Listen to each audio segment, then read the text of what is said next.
Welcome back to Believers IAS Academy, and in this today's topic of the day discussion, we will be understanding about the present status of the two important nations who are involved in a conflict, a very recent conflict, the Pakistan and the Afghanistan. And in this particular video, let's try and understand the realignment of the relations between these two countries and how this is going to pretty much affect both of the countries relation and also with respect to the neighbors and most importantly with respect to India. So even before that, let's try and also understand about the background and what are the present dynamics, and also we will try and understand that how this particular move is going to showcase the core conflict to study about the international politics.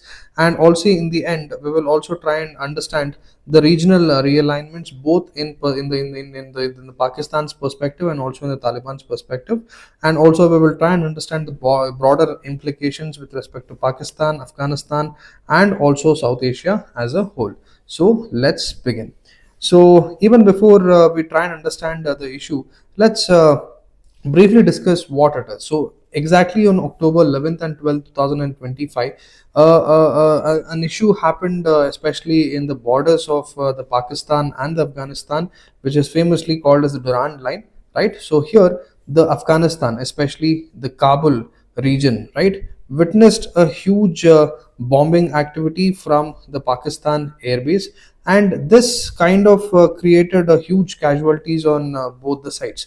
So this conflict reflected a deepening rift between both the militaries of the country, especially the Pakistan and the Afghanistan, right? And both the nations have claimed its own reasons. In fact, Pakistan, as usual, claims that the bombing or the airstrike wasn't really official from their side, right? But also we have to understand that this happened at the very moment when one of the Afghanistan ministers visited India, right? So it was the very moment when the bombing activity or the casualties, or let's say the airstrike that we saw happened even at the same particular time, right? So this pretty well shows or creates a conflict between the two military establishments of both the country, one in the Taliban regime, which is in the Kabul, and then the other with respect to the Pakistan military.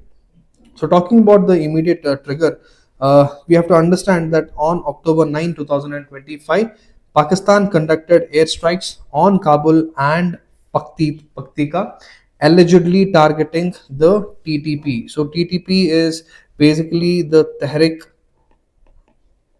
Taliban, right? So this is one of the militant groups of Taliban, which Pakistan claims that is responsible for most of the terrorist activities happening inside Pakistan.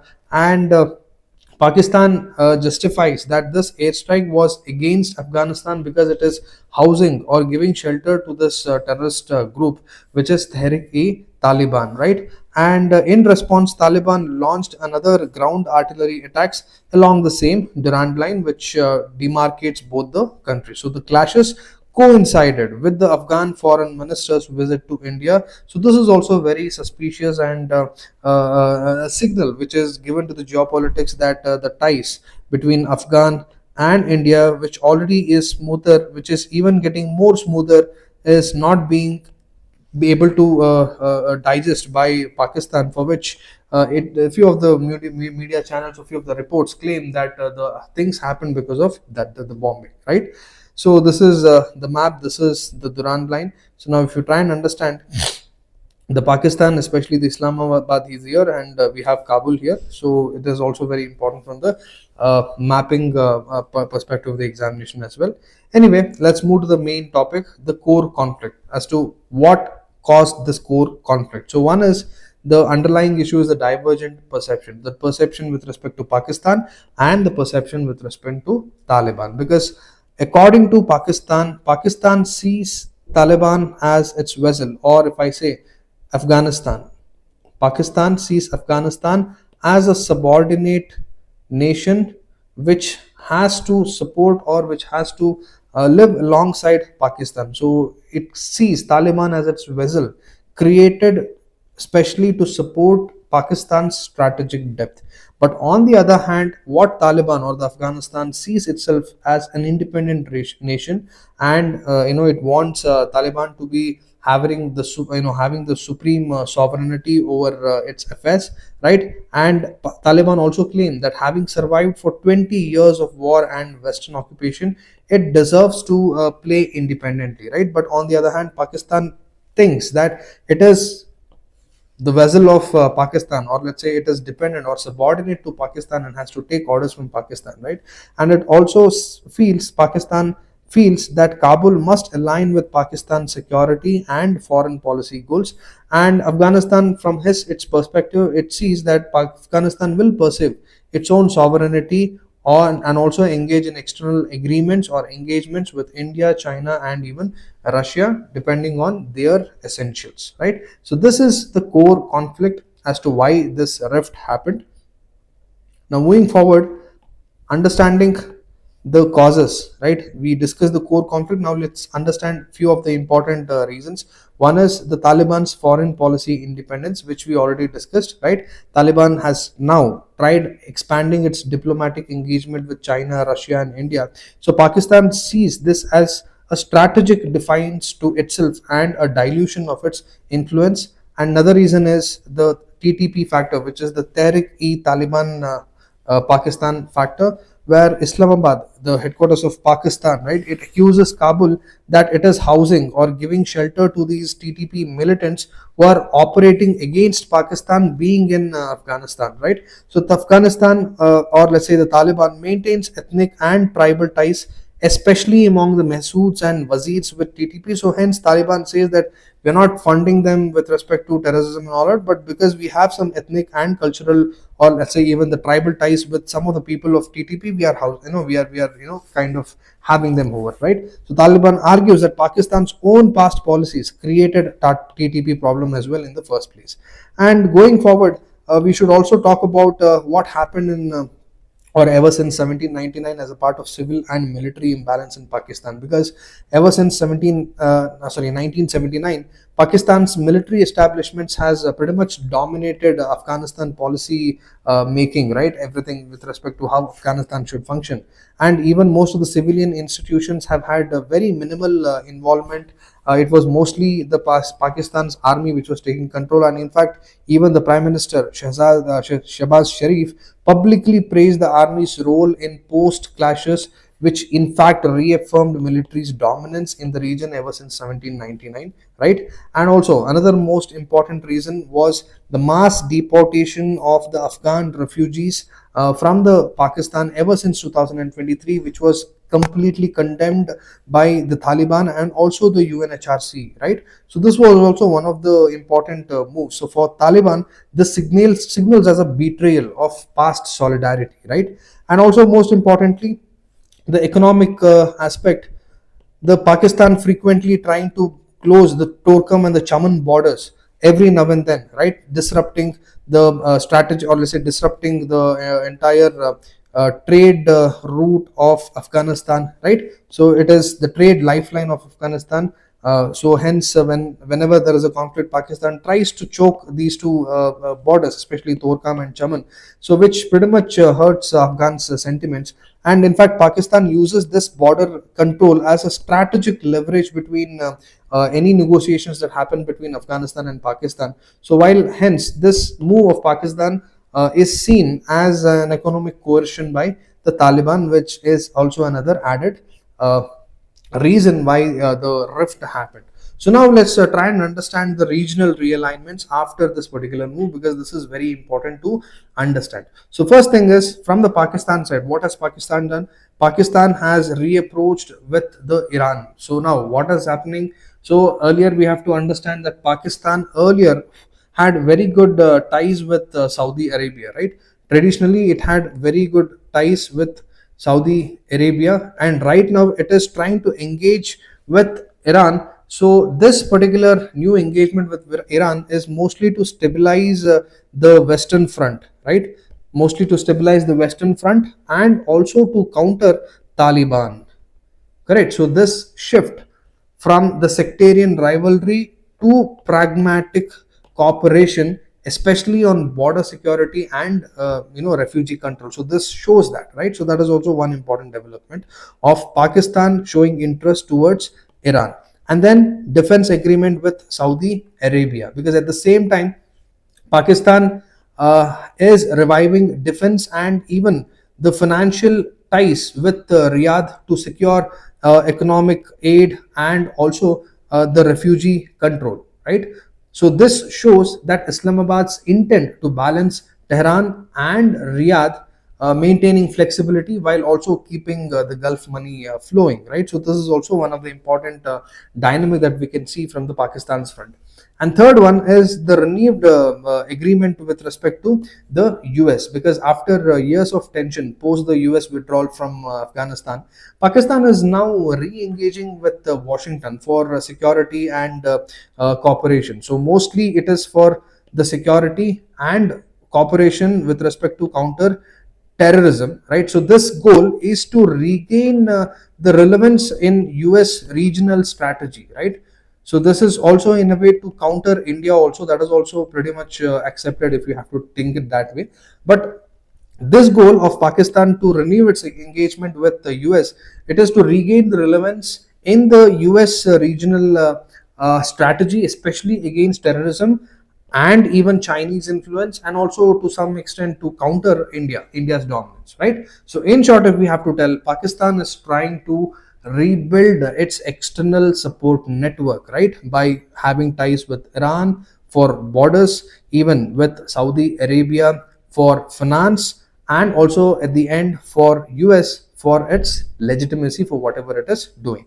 Now if we see from the Taliban side, right, confrontation with Iran over deportation. So despite shared religion, right, what is the shared religion that we see both in Iran and Afghanistan? It is Sunni Shia divide. So this is also another thing which is happening between both the country. Of course, not important to get into it. So despite the shared religion, which is the Sunni Shia, the Taliban's clashes with Iran over refugees and water, because the Taliban and Iran war goes back to almost 1870s over a water Helmand River, right? So this fight goes back to 1870s, and a water treaty was also signed with respect to the water sharing, with respect to this Helmand River.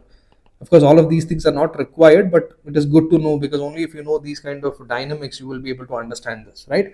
So despite all of these things, and despite the clashes of Taliban with Iran over refugee and even the water disputes, shows it wants to assert national sovereignty, right? So hence also it is important to understand to not follow any regional power. So that is also one of the reason why Iran is, let's say, Taliban is confronting Iran also, although it has a shared religion, and also there was some harmony back when a treaty was also signed, right? So it now wants to show, or let's say it shows that it wants to assert national sovereignty, not to follow any regional power like Iran. Next is the recognition and ties with Russia. So Taliban has strengthened ties with Moscow.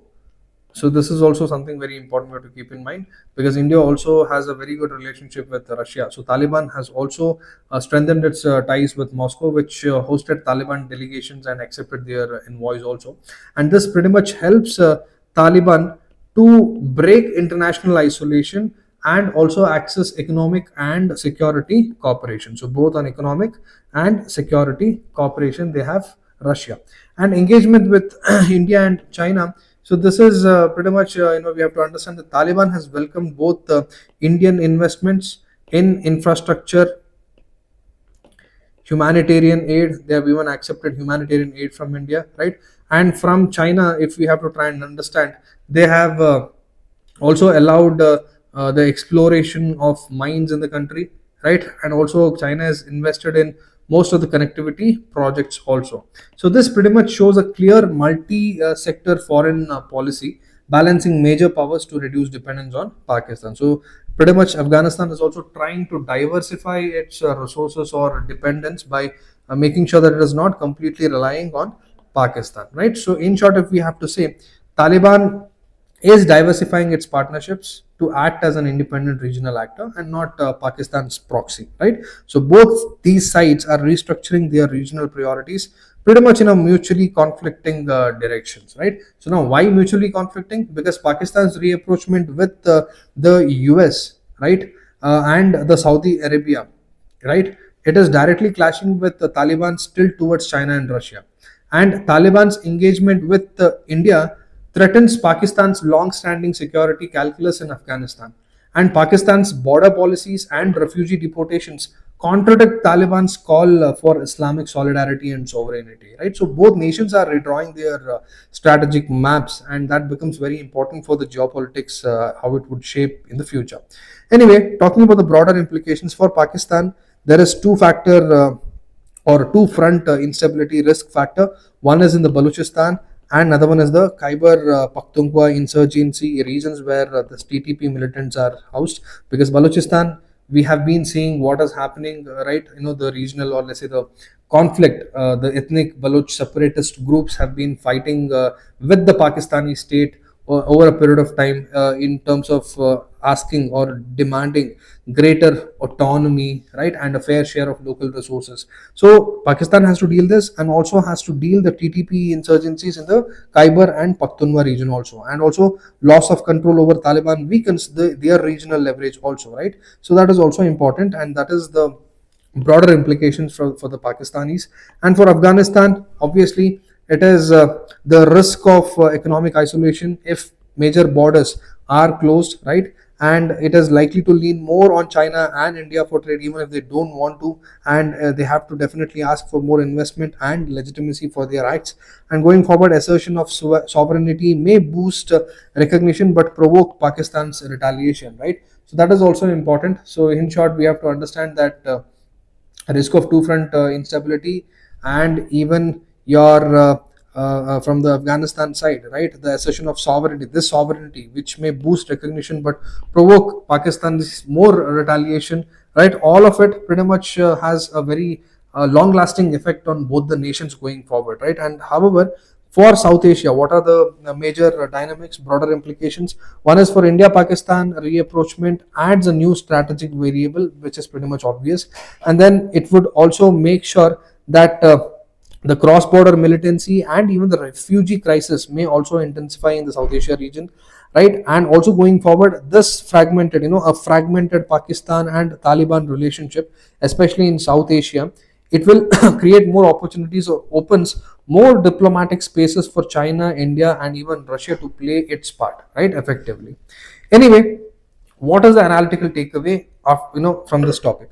One thing is very clear, that the Durand line conflict is not merely a border skirmish, but a strategic recalibration considering all the parties which are involving. We have Russia, which is playing its part. We have US, we have China, we have Saudi Arabia, right? We have Iran, correct? So this pretty much has a great deal on how the strategic recalibration of the entire geopolitics would happen. And Pakistan is realizing that ideological proximity does not guarantee political obedience anymore, right? And while Taliban is asserting its sovereignty in foreign policy for the first time since inception, because there was huge opposition in terms of how the politics of Taliban was concerned, right? The government of Taliban, but now Taliban for the first time is asserting its sovereignty in foreign policy. So this is also very great dynamic, or a great way to start the relation conflicts that we have to understand going forward with respect to